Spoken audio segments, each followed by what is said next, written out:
Next question. Why are carbohydrates important to bodybuilders? Amino acids, proteins, and fatty acids. Fats are essential, and glucose, carbohydrate, is not essential. Yeah, that's correct statement. Yeah, I had this a couple of times in my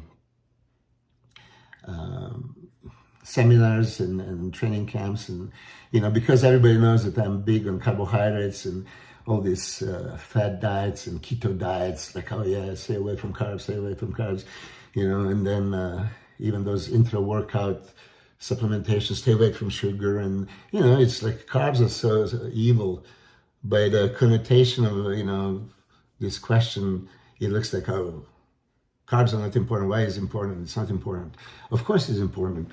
Just because it's not essential means that your body cannot manufacture in your body.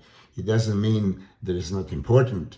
By gluconeogenesis, glucose can be formed in the body, so your body can make carbs. Therefore, it's not listed as essential.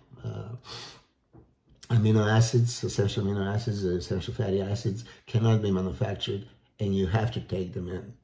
So that's the only difference. So, I ask you, if your muscles work on carbohydrate as a fuel, and your car needs gasoline, should you put orange juice in the car and drink gasoline yourself? No, you should, have appropriate energy source.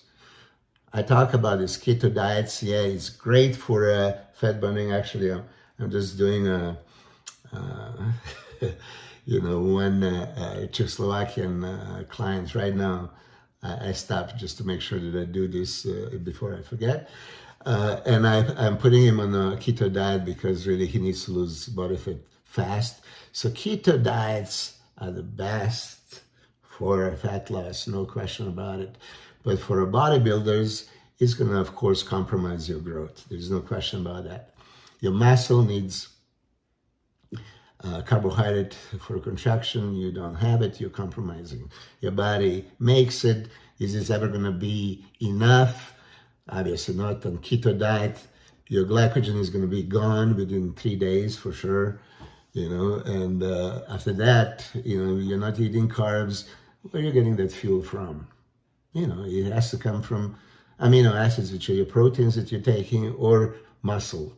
Protein turnover, you're going to break it down, protein degradation, for, next protein synthesis. It doesn't make sense. But carbohydrates, yes, for sure. I would use starchy complex carbs so you don't have a sugar spike away from training. When you train, as I said a million times, sugars, fast-acting carbohydrate, is your best friend, not your enemy. So treat it as such. And again, in ideal world, because I'm coaching a lot of people, when I coach bodybuilders, especially when they want to put as much size as possible, and I have a choice of nutrients, obviously protein is going to be sky high, as the only building nutrient. Carbohydrates is my preference for energy rather than fat. Yeah, you can have some fats, but carbs mainly. Now, if you're endomorphic, ectomorphic, mesomorphic, it would change. Yeah, if you have a little bit more body fat to start with, yeah, I wouldn't really insist to have a carbs in each meal. I would probably take carbs out in the first and last meal. But meal before and 2 meals after the training, it would be low-fat protein and carb meals guarantee, because this is a time when magic happens. You stimulate and then you replenish. So for me, it didn't make sense at that time, even though some people said, throw some fats in, slow down the absorption. Why would I slow down absorption at a time when my body wants to send everything into the muscle, really? I mean, I always like logical questions, right? So if you don't want it, why do you even have a carbs? Post-workout, you want to replenish the glycogen. And if it's depleted, your body is screaming for glucose. So the faster you give that glucose, the better for me. Even though I mix some starchy carbs with the simple carbs. Okay.